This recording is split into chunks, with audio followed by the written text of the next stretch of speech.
Hello दोस्तों, नमस्कार, आदाब, सत श्री अकाल, अस्सलाम वालेकुम। मैं सद्दाम। दोस्तों, जैसा कि थंबनेल से आपको पता चल गया होगा, यह एनटीए नेट, जैसा कि एनटीए नेट के एग्ज़ाम का अब ज़्यादा समय नहीं है, तो स्टूडेंट्स की मांग थी कि सर जो मोस्ट इम्पोर्टेंट जो क्वेश्चन बनते हैं उस आधार पर आप वीडियो बनाएं। तो दोस्तों, मेरा टारगेट यही है कि 25-30 वीडियो बनाऊंगा मैं एग्ज़ाम से पहले, जिसमें आपके कम से कम 40 एक क्वेश्चन सही हो जाए। थोड़ी मेहनत तो इसमें ज़्यादा लग रही है, टाइपिंग में भी काफ़ी मेहनत लग रही है।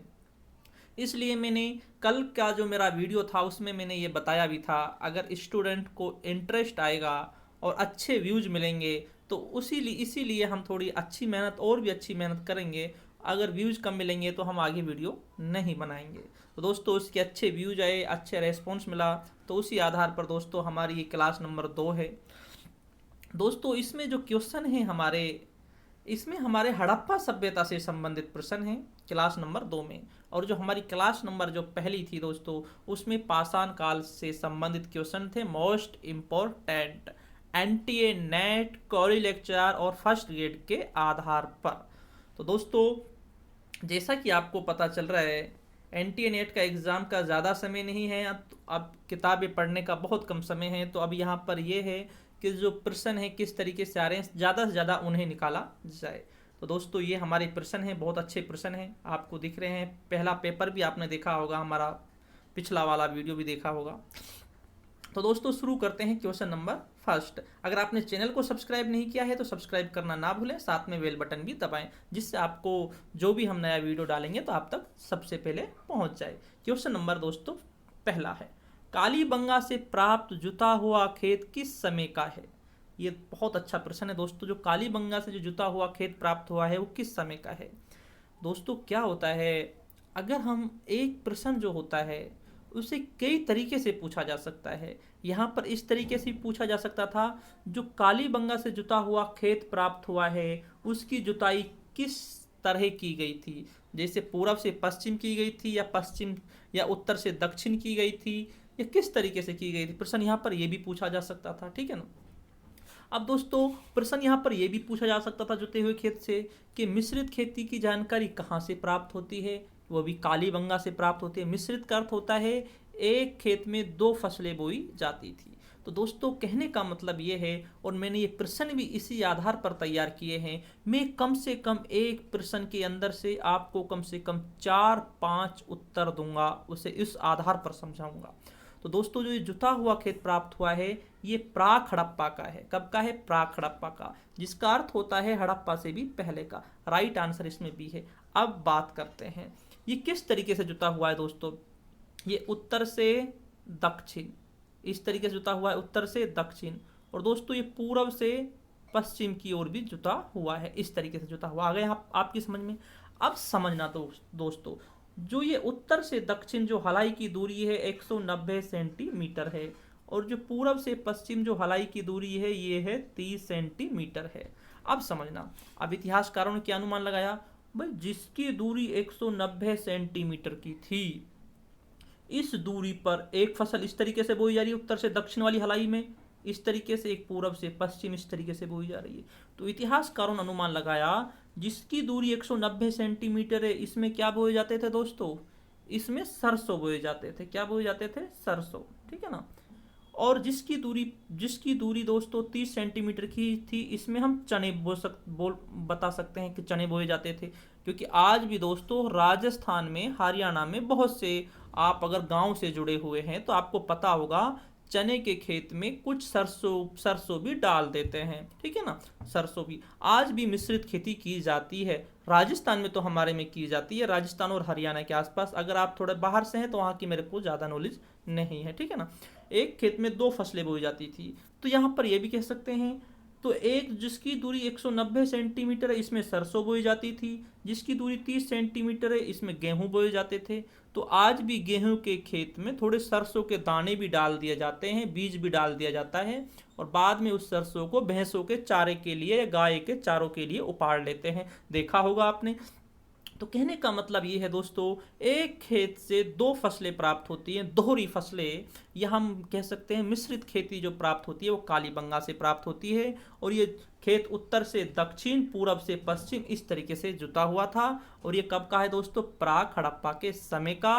कालीबंगा राजस्थान में हनुमानगढ़ जिले में घग्गर नदी पर स्थित है।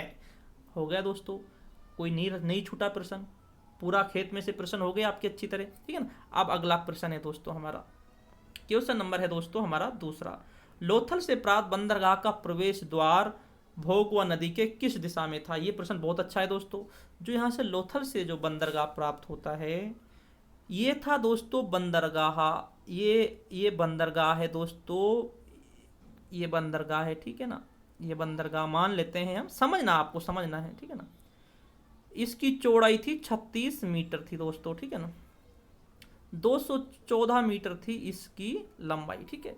और 3.3 मीटर थी इसकी गहराई थी, ठीक है ना, जिसमें पानी भरा जाता था, ठीक है ना। अब समझना, जो ये बंदरगाह था, ये बंदरगाह के पास से ऊपर से निकलती थी भोगवा नदी निकल रही है साहब। कौन सी नदी निकल रही है? भोगवा, समझना आप, ठीक है ना। भोगवा नदी निकलती है, तो भोगवा नदी के इधर था इसका प्रवेश द्वार। भोगवा नदी से जहाज इस तरीके से अंदर आते थे, इस तरीके से अंदर आते थे।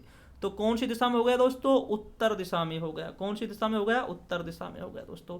राइट आंसर क्या होगा दोस्तों? सी होगा। अब समझना, इस बंदरगाह से प्रश्न और भी समझना। भाई बंदरगाह है, बाहर से आयात निर्यात किया जाता था, बंदरगाह है तो आयात निर्यात किया जाता होगा। अब जब आयात निर्यात किया जाएगा तो लोकथल में विदेशी मुद्राएं भी प्राप्त होंगी। यहाँ से सामान को विदेश दूसरे देशों में भी भेजा जाएगा, मेसोपोटामिया भेजा जाएगा। तो यहाँ से कपड़ों को रंगने के लिए यहाँ से क्या प्राप्त होगा? रंगाई कुंड भी प्राप्त होगा दोस्तों। तो दोस्तों इस तरीके से ये बंदरगाह लोथल गुजरात में भोगवा नदी पर स्थित था। प्रवेश द्वार था उत्तर की ओर था। प्रवेश द्वार इसका 12 मीटर का था दोस्तों। कितने का था? 12 मीटर का। यहाँ से 12 मीटर का प्रवेश द्वार था। अब दोस्तों समझना, अगर पानी एक तरफ से आता है तो झलार बनते हैं, पानी इस तरीके से ऊपर नीचे होता रहता है। इसलिए देखना उस समय के लोग कितने जागरूक थे। तो क्या किया? पीछे की ओर, दक्षिण की ओर 1 मीटर की मोरी बना दी। कितनी? 1 मीटर की मोरी बना दी, जिसमें से जो अतिरिक्त पानी होता था वो इस मोरी से पीछे की ओर बाहर निकल जाता था, जिससे झलारे नहीं बनती थी। देखो दोस्तों कितना अच्छा था, ठीक है ना। ये कहाँ? उत्तर था दोस्तों। राइट आंसर इसमें सी आ जाएगा। इसके बाद दोस्तों हमारा अगला प्रश्न है दोस्तों, सबसे बड़ा अन्नागार कहाँ से प्राप्त हुआ है? अन्नागार आपको पता चल गया होगा, जहाँ पर अन्न के कोठार। दोस्तों एक बात आप यहाँ पर समझना, जो ये अन्नागार सबसे ज़्यादा बने हुए हैं, मिले हैं हमें बने हुए, ये दोस्तों नदियों के पास बने हुए मिले हैं। शासक दोस्तों अकाल भी उस समय पढ़ते थे, जिससे जानकारी मिलती है। तो इसलिए शासक के अपने जो अनाज होता था उसको अन्नागारों में भर लेता था, अगर जब संकट आए तो जनता की सहायता कर सके। सबसे बड़ा जो अन्नागार प्राप्त होता है वो हड़प्पा से प्राप्त होता है। Right answer A.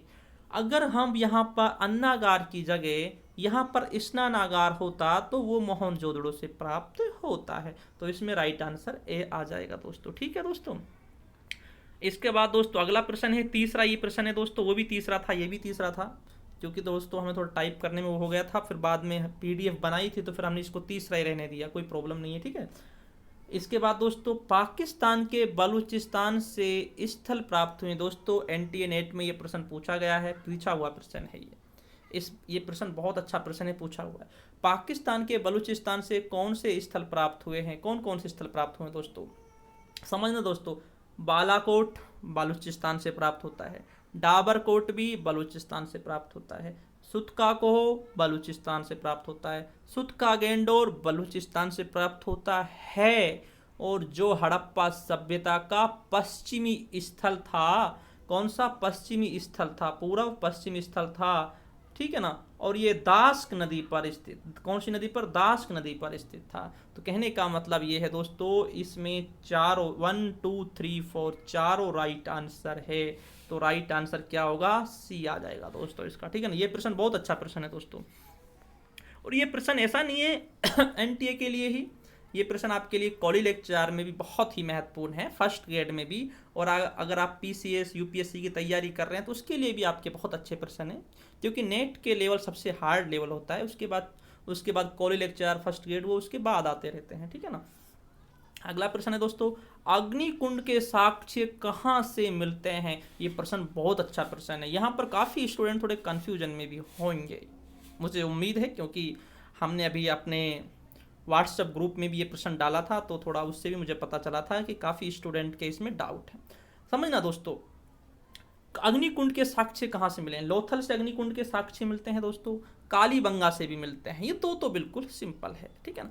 लेकिन दोस्तों एक इसका अग्निकुंड का जो साक्ष्य मिलता है दोस्तों, संघोल से भी प्राप्त होता है, सुरकोटड़ा से नहीं होता। कहाँ से होता है, संघोल से।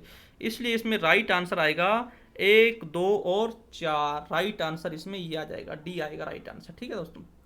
अभी अग्निकुंडों के बारे में थोड़ा हम समझ लेते हैं। ये अग्निकुंड क्या होते थे दोस्तों, ये धार्मिक आस्था से हवन से जुड़े हुए थे अग्निकुंड, और इसमें कुछ छोटे मोटे जो जीव जंतु होते थे उनकी हवन भी किया जाता था, थोड़ी हड्डियां भी मिली हैं इन अग्निकुंडों से। ये धार्मिक आस्था से जुड़े हुए हैं। अगला प्रश्न है दोस्तों, हमारा 5वां प्रश्न है, मांग में सिंदूर के साक्ष्य कहाँ से प्राप्त होते हैं। ये प्रश्न बहुत अच्छा प्रश्न है। मांग में सिंदूर के साक्ष्य कहाँ से प्राप्त होते हैं दोस्तों, जो मांग भरी जाती थी, जो वर्तमान में जो मांग भरी जाती है, उसी आधार पर आज से कितने वर्ष पहले, 4000 वर्ष पहले भी मांग में सिंदूर भरा जाता था, जिसकी जानकारी जो प्राप्त होती है नौसारो बलूचिस्तान पाकिस्तान में है, मेहरगढ़ पाकिस्तान में है, यहाँ से प्राप्त होती है। राइट आंसर दोस्तों इसमें आ जाएगा बी। 3 और इसमें डी लगाना दोस्तों भूल गए, यहाँ पर डी है, ठीक है ना। सी और डी दोनों राइट आंसर है, तो 3 और 4 इसका राइट आंसर आ जाएगा, ठीक है दोस्तों। इसमें बी आ जाएगा, ठीक है। इसके बाद दोस्तों हमारा अगला प्रश्न है, बहुत अच्छा प्रश्न है, अगला भी बहुत अच्छा है, एग्जाम की दृष्टि से काफ़ी महत्वपूर्ण प्रश्न है दोस्तों। इसमें क्या है, शल्य चिकित्सा की जानकारी कहाँ से प्राप्त होती है। शल्य चिकित्सा ऑपरेशन करने की जानकारी कहाँ से प्राप्त होती है दोस्तों, आपने एक पढ़ा होगा कालीबंगा में एक खोपड़ी प्राप्त होती है, एक खोपड़ी प्राप्त होती है जिसमें 6 छेद कर रखे थे, 1 छेद, 2 छेद, 3, 4, 5, 6 छेद कर रखे थे खोपड़ी में दोस्तों। अब आप समझना, अब इतिहासकारों ने क्या अंदाजा लगाया, भाई एक बात बताइए, अगर कोई लड़ाई होगी, लठ बजेगा, लड़ाई होगी, तो कोई लठ मारेगा सिर में, तो सिर में लठ मारेगा तो पूरी सिर फटेगा साहब। लेकिन ये छेद जो कर रखे हैं बहुत ही अच्छी तरीके से कर रखे हैं ये छेद, ठीक है ना। तो इसलिए माना जाता है कि उस समय शल्य चिकित्सा या ऑपरेशन किया जाता था। तो ये इसकी जानकारी लोथल और कालीबंगा से प्राप्त होती है। इसमें दोस्तों राइट आंसर क्या जाएगा, बी आ जाएगा, ठीक है दोस्तों। इसमें राइट आंसर बी आ जाएगा, ठीक है, क्योंकि लोथल और कालीबंगा से प्राप्त हो, नहीं सॉरी बी नहीं आएगा, सॉरी ए आएगा, ए आएगा, ठीक है ना। 1 और 2 लोथल और कालीबंगा आएगा, ठीक है। इसमें आ जाएगा, ए आ जाएगा। इसके बाद है दोस्तों हमारा अगला प्रश्न है, गुजरात से कौन सा स्थल प्राप्त होते हैं। गुजरात से कौन से स्थल प्राप्त होते हैं दोस्तों, टाइप करने में थोड़ा हमने यहाँ पर सी हम बार बार लिख रहे थे, यहाँ पर डी है दोस्तों, ठीक है, इसको याद रखना। लेकिन ज़्यादा इतना वो भी नहीं है, आप समझ में तो आ रहा है आपके में।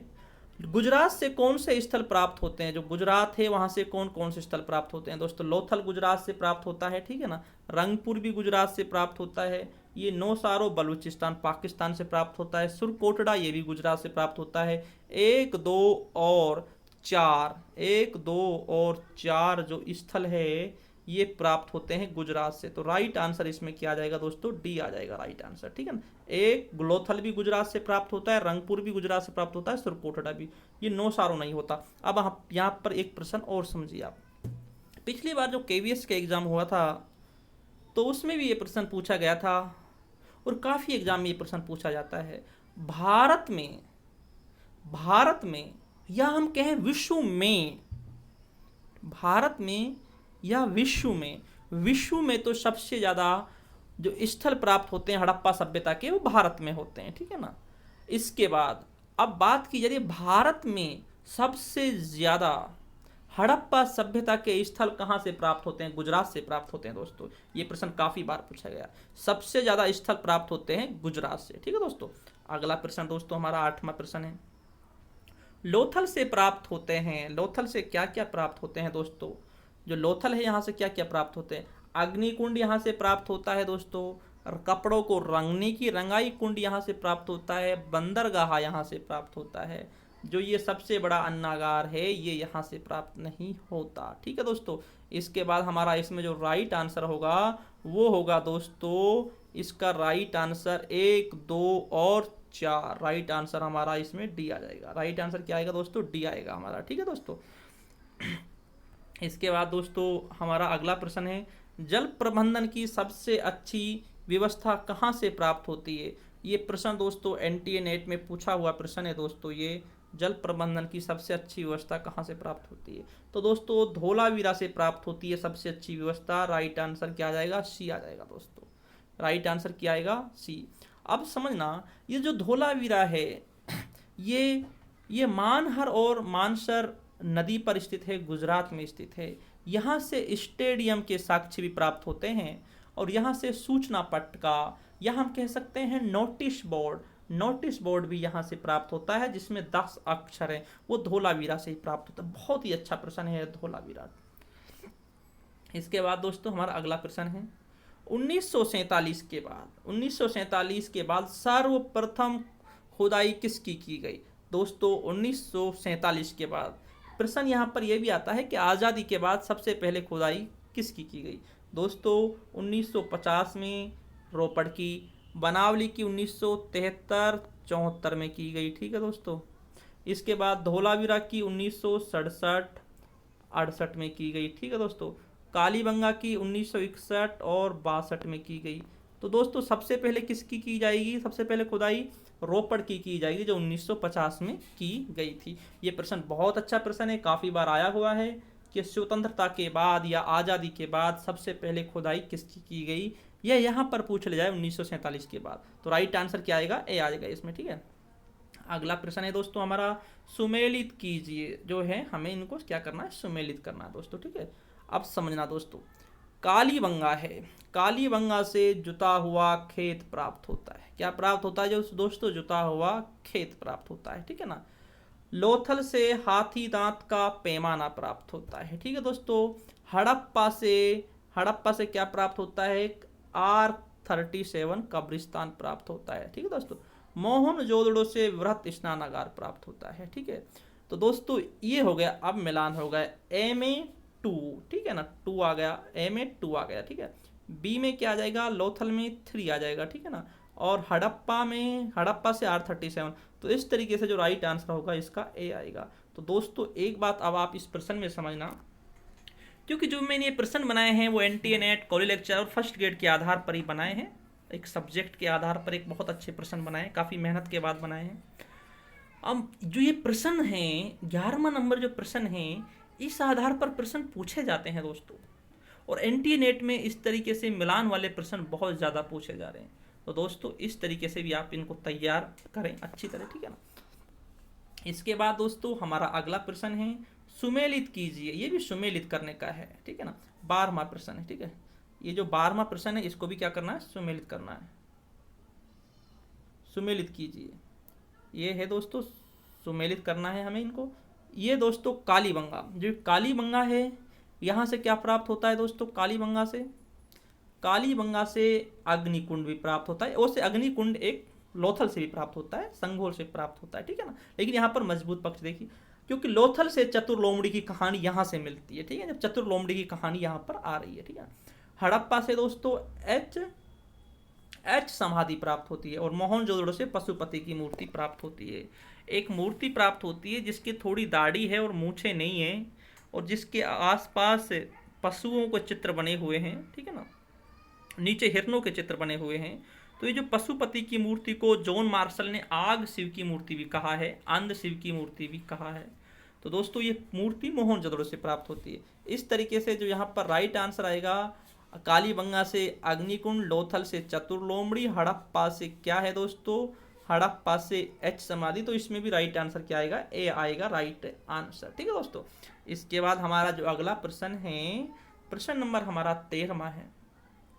प्रश्न नंबर हमारा 13वां है। ठीक है, इसको भी हमें सुमेलित करना है। ठीक है ना, सुरकोटड़ा, घोड़े की अस्थियां जो प्राप्त होती हैं वो सुरकोटड़ा से होती हैं, ठीक है ना। लोथल से चावल के साक्ष्य प्राप्त होते हैं, लोथल से, ठीक है ना। एक रंगपुर और है जो गुजरात में स्थित है, वहां से धान की भूसा प्राप्त होती है, हम वहां पर चावल भी कह सकते हैं, ठीक है ना।